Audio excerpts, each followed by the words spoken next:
Welcome to the premiere edition of HealthZone. And Dr. Louie, I'm going to throw out the first question to you. What is the most common flu organism or organisms? Is there such a beast, or is it more complicated than that? Every year we see several types of respiratory illnesses. You can have the common cold, but one of the things we worry about is influenza. Doctors, are you getting your flu shot this year? Apparently, every single doctor and nurse across America should make getting a flu shot a priority. Talking about anti-aging perspectives. When is your headache the sign of something a lot more serious? I know I'm going to hear about this when I bring up this issue, but you hear through the decades, through the centuries, the woman saying, honey, I have a headache, not tonight, but actually the reverse can hold true. Having sexual activity can cause a benign condition called benign headache or benign sexual headache. Can you talk about that a little bit? I think the viewers would be intrigued. I can't claim that if you opened up my medicine cabinet, you wouldn't see a host of a variety of cosmetic grade creams. I buy into it. Sometimes it smells good, it looks good, you love the way the model looks. Truthfully though, in terms of penetration, what are we really talking about when we're talking about over-the-counter stuff? When is somebody infectious? When they actually are harboring the influenza? And when does a vaccine, once you've gotten it, take effect? Let's hit those two. It would seem to me that if I were suffering day after day or week after week with headaches, it would depress me.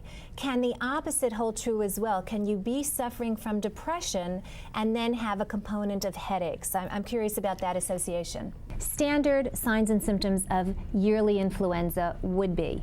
Coming up next, we're going to have a plastic surgeon weigh in on anti-aging from the outside before we get to the inside. So stay with us. We'll be right back. Coming up in our next segment, we're going to talk about some very important aspects to headaches. We're going to speak about the headache diary, which is so vital to helping your doctor diagnose you. You're back with HealthZone, lifestyle changes from A to Z, everything you always wanted to know to make it right this time. Number 2, wash your hands with soapy water repeatedly every day, but particularly during the winter flu season. Cough or sneeze into your shirt sleeve. That is good pulmonary etiquette, so you're not sneezing in your hands and then touching people or surfaces. My thanks to my guests today. You can certainly log on to the Adelphia Channel website, and again, my website, healthgal.com. We've got a lot of information on this topic there.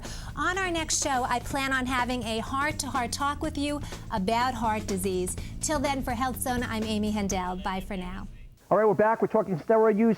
Amy, when we went after the break, Peter said, well, Peter, I'll let you do the fight against Amy. Sure. I just feel like her first sentence was a polite way of saying that I'm right in that there isn't much concrete scientific medical evidence for adult men. Then she transitioned into teenagers, which she's accurate on. I mean, no teenager should take these, but even she had to concede in a polite way. I'm not conceding anything. If you look through the science, back in the 60s, we were using substances for women who wanted to get pregnant, and we found out 20 years later that the use of DES, for a very good reason, brought out a horrific outcome for their offspring, namely cancer, inability themselves to get pregnant, serious problems.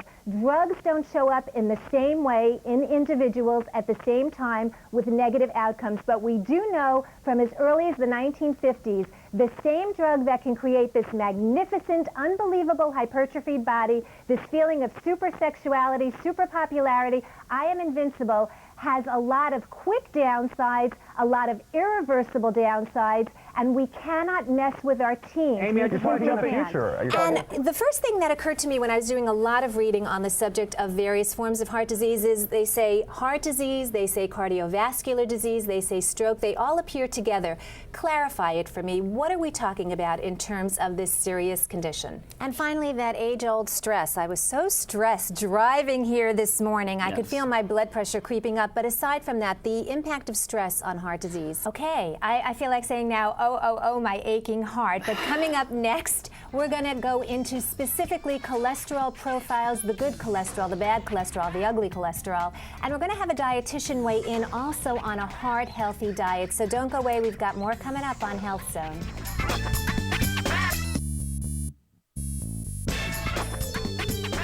You're back for the third segment of HealthZone. I'm the host, Amy Hendel, and we recently had a show covering pre-diabetes and diabetes, the staggering statistics among the entire nation. And we also talked about the relationship between heart disease and diabetes. We're going to get into that as well. Also, I think it's important to note the #1 killer in the nation today is some form of heart disease. And I was staggered at some of these statistics. 70.1 million Americans have some form of heart disease. We paid out last year $393.5 billion for medical and disability costs associated with heart disease. So with that in mind, I have Dr. John Harold, who is professor of medicine at UCLA David Geffen School of Medicine. He's chief of staff, Cedars-Sinai Medical Center, back from 2004 to 2005, and he is currently co-chair of the 2006 American Heart Association Heart Gala. And Dr. Mayer Davidson, professor of medicine, UCLA School of Medicine. He's editor-in-chief of the journal Diabetes Care. I read that all the time. And he is past president of the American Diabetes Association. Welcome to the show, both of you. Now, Dr. Davidson, I mean, we had an hour show on diabetes. Again, I was just appalled at the statistics. Yes. I'm very disturbed about the prevalence of it in our kid population. I'm very disturbed about the fact that people still are struggling with the message about families pulling it together to understand it's a family problem, it's not an individual problem. Tell me about the American Diabetes Association mission. What do they want to accomplish? Well, the mission is to take care of people with diabetes and to improve the care of people with diabetes and improve their quality of life. Well, if there's anything we learned from today's show, it is that heart disease of some form kills 950,000 people every year. That is one life every 33 seconds. Heart attacks can strike immediately and without warning, so preventing heart disease really needs to be a priority for every individual in America today. Now, that means lifestyle choices that lower your risk. It means lower your LDL. It means don't overdo the alcohol. It means eat fruits and vegetables, lots of fruits and vegetables. It means knowing your family history, stopping your smoking, and getting active. And it also means identifying heart disease as early as possible in children and in adults. That may mean being screened and evaluated at an age as young as 20.